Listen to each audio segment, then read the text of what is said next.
由旅遊局主辦嘅第14屆澳門國際旅遊產業博覽會經已圓滿落幕。今屆旅博會秉持創新提質嘅理念，致力打造集唔同旅遊加元素嘅強大載體。其中今年5大亮點之一係 APEC 賦能一程多站。適逢今年澳門再次承辦 APEC 旅遊部長會議，本屆旅博會以 APEC 主題賦能，旅行社參展商推出 APEC 一程多站主題路線及 MITE 聯成 APEC 集章護照打卡集章活動，並以亞太美食文化會向觀眾推介亞太特色美食美酒佳肴，提升展會互動性與觀展趣味。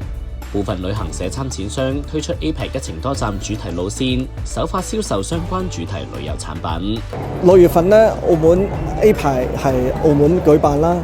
咁我哋為咗呢個APEC 咧，我哋公司咧都推出咗一個新嘅路線，一程多站嘅呢個新嘅行程，叫做穿越港珠澳漫遊新南洋。我哋攞大灣區、澳門、香港、橫琴嗰啲行程，連同新加坡同埋馬來西亞組合咗一條新嘅線路，咁啊會推廣俾21個國家參會嘅成員去體驗。我哋響應呢個一帶一路啦，其餘咧就係一程多站啦。咁一程多站咧，我哋就將呢個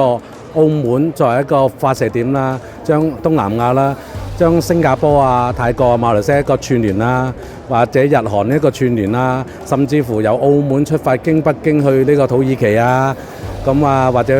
歐洲啊其他地方啊，因為而家我哋已經可以由澳門做一個始發站，放射到全球㗎啦，大家都向外去行走㗎啦。咁睇下佢想選擇目的地係咩地方啦，我哋就會將當地嘅旅遊產品去創新。